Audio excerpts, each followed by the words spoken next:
The Lord be with you. And with your spirit. A reading from the Holy Gospel according to Saint John. Glory to you, O Lord.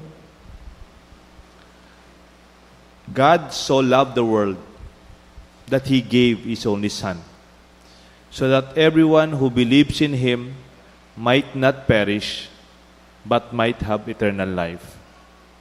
God did not send His Son into the world to condemn the world, but that the world might be saved through Him. Whoever believes in Him will not be condemned, but whoever does not believe has already been condemned, because he does not believe in the name, he has not believed in the name of the Holy Son of God.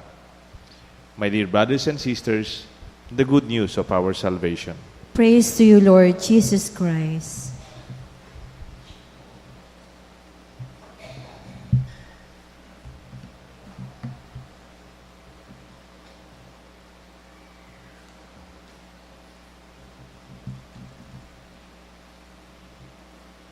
In the name of the Father, the Son, the Holy Spirit. Amen. Good evening po.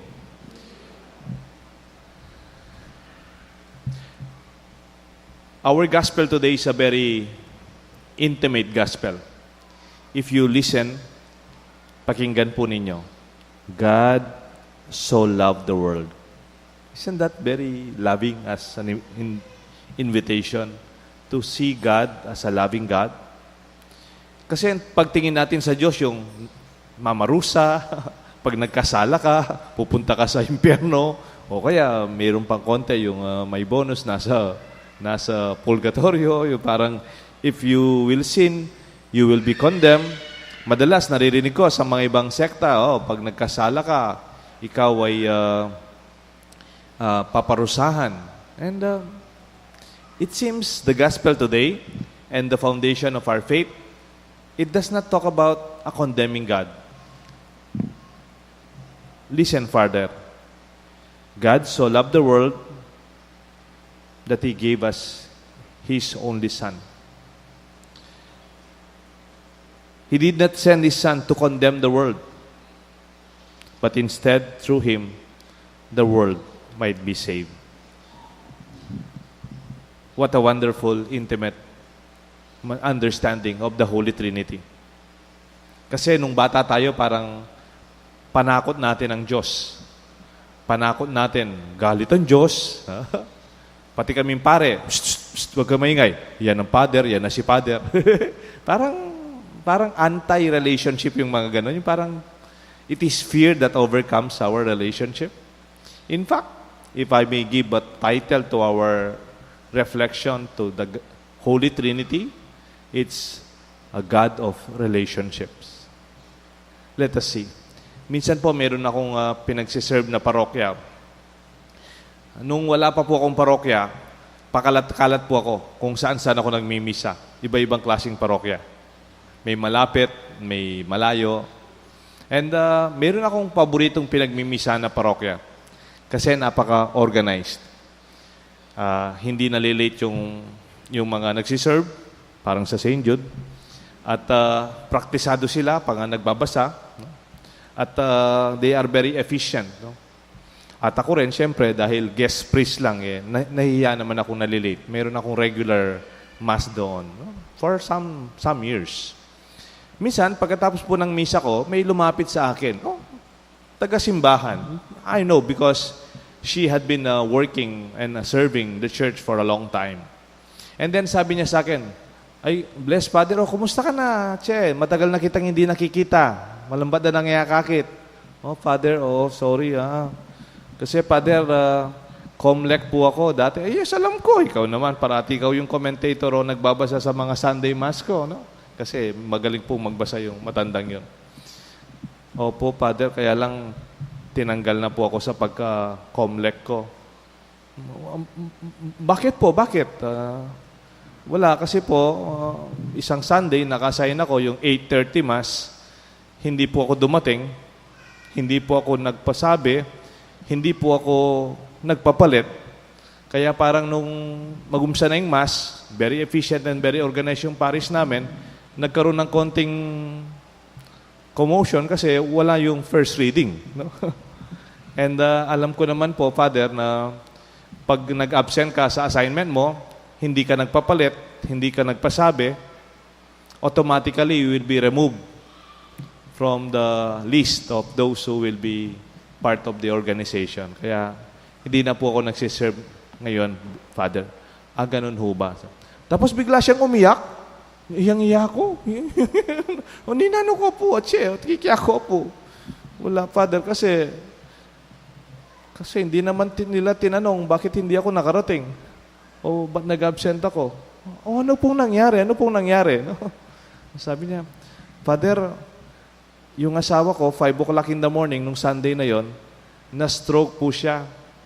Kaming dalawa na lang po ng asawa ko sa bahay. Matanda na po kami.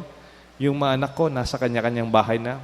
Kaya lang, Father, alam nung mga asawa ko, may edad na kami, hindi ko po siya mabuhat. Malaki siya sa akin. At hindi po ako nagda-drive ng sasakyan. Siya lang. Kaya po, ginising ko yung mga kapitbahay namin at kumuha kami ng tricycle. Dinala ko po siya sa emergency room. Kaya po hindi po ako nakapag-serve ng 8:30.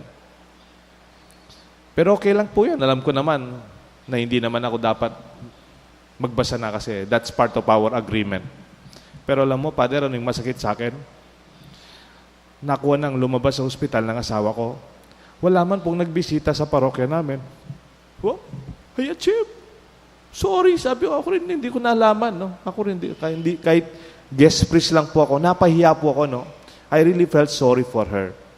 Yung lumabas na po sa ospital yung asawa ko, hindi man po nila ako kinumusta. Hindi man nila tinanong, ba't hindi ako nakarating? Wow. You know, I realize, at the end of the day, our faith is not about holiness. Neither is about doctrine or being right or being wrong. Or being holy than you. Or being efficient as a corporation, maybe. It is not about function. That is part of it, isn't it? But more or less, you know that you're never alone. You belong to a family, the family of God, a community that is caring. That is what we celebrate today, the Holy Trinity. They are 3 gods, but they are so close.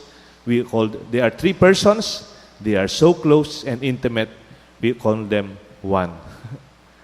Kaya po, if you look at the Father, no, during the times of the Old Testament, He's a very loving Father. A Father who created us, a Father who guided His people from their slavery in Egypt. He guided them, He protected them, and provided for them as they journeyed towards the Promised Land.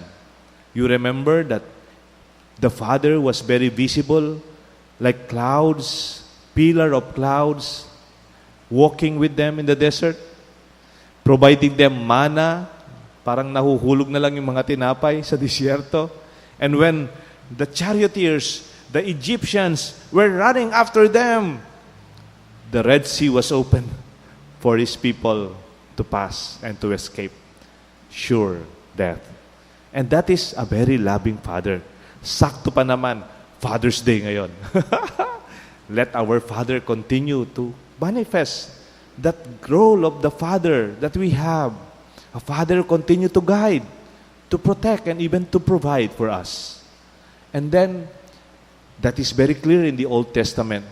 In the New Testament, Jesus the Son, He called God His Father, and His disciples His friends. May tanong po ako sa inyo. Ano yung isang kaso na sinampa kay Jesus, kaya po siya napako sa krus?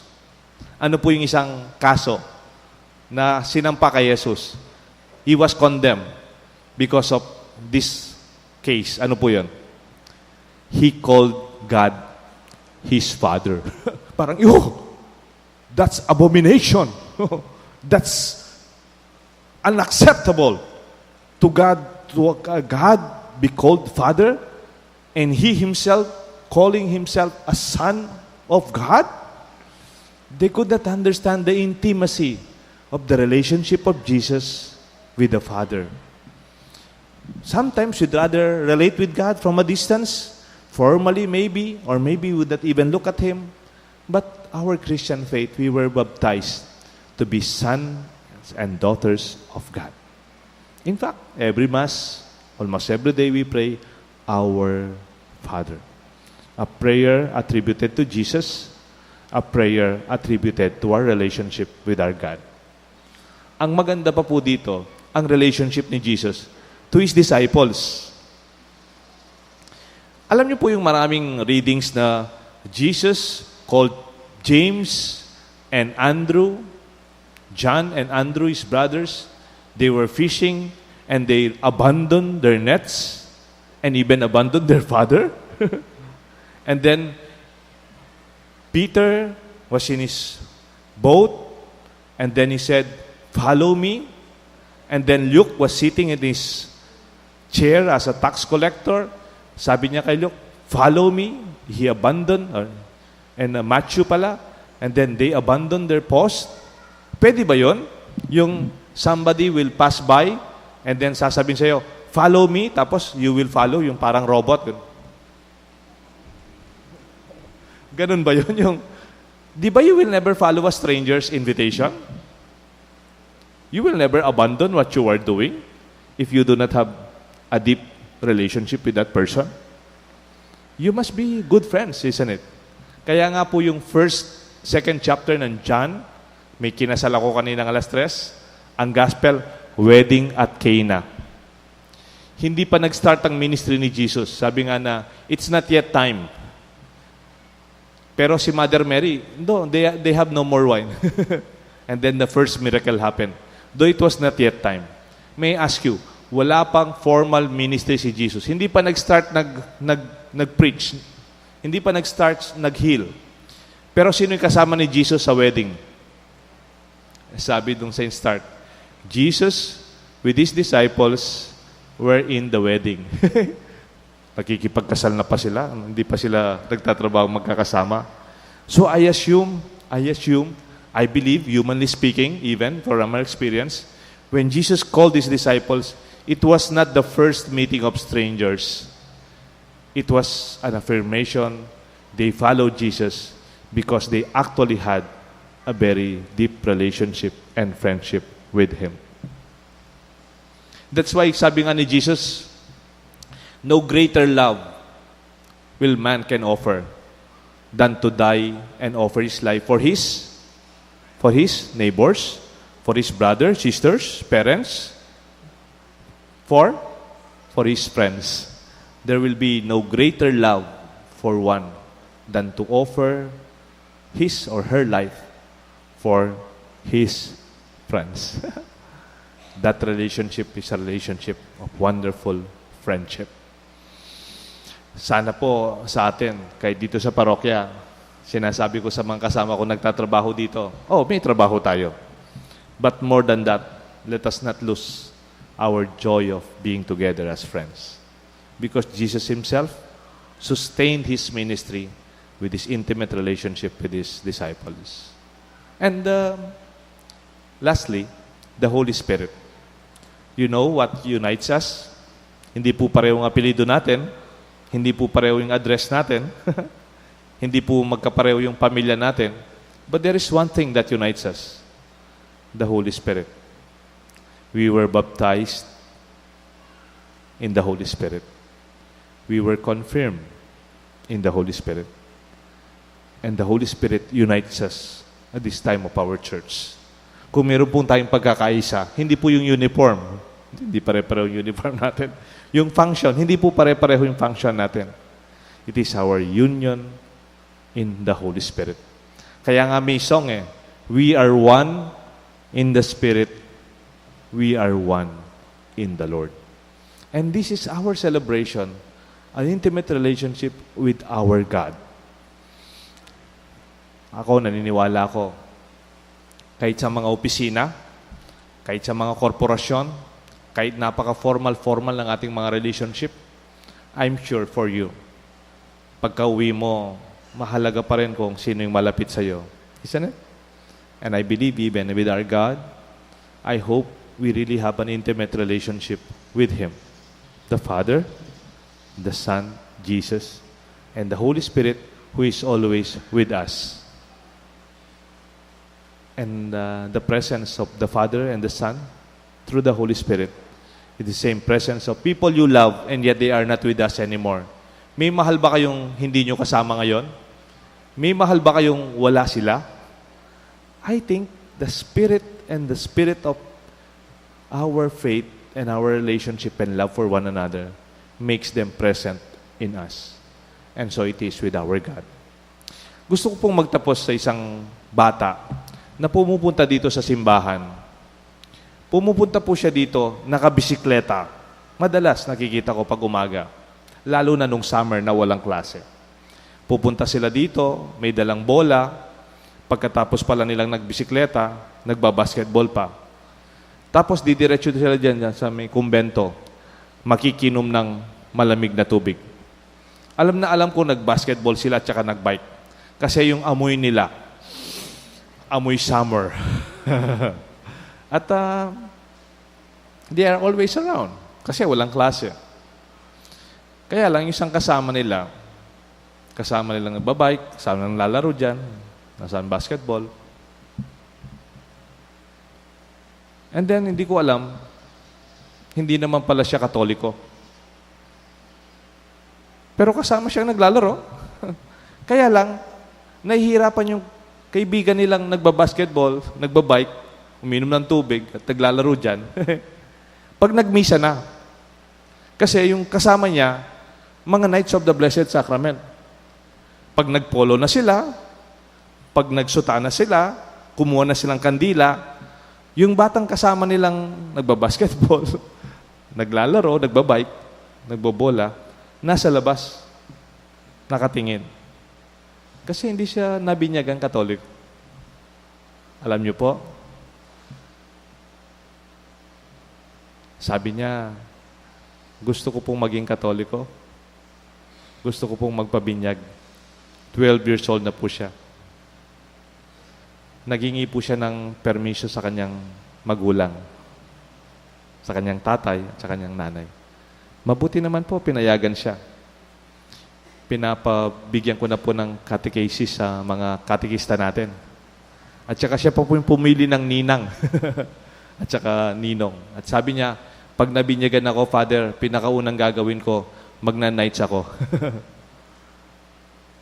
You know, I realized that boy will enter our church not because of me, not because of my preaching, not because of my priesthood, not because of my relationship with him personally, because maybe my place is quite far for his place as a young boy. But you know what brought him here into the church? What brought him closer to our community? It's their simple friendship. It's not the doctrine. It's not the rite. It's not the details of the liturgy. Neither my homily. No. It's about a wonderful, meaningful, and joyful friendship that they shared. And I think that will also sustain him in our church. And so with us, let us also be sustained to our loving, joyful, caring, supportive relationship with our God and with one another. Huwag nating pabayaan ang bawat isa. Okay? May God bless us all. Amen. Let us all stand.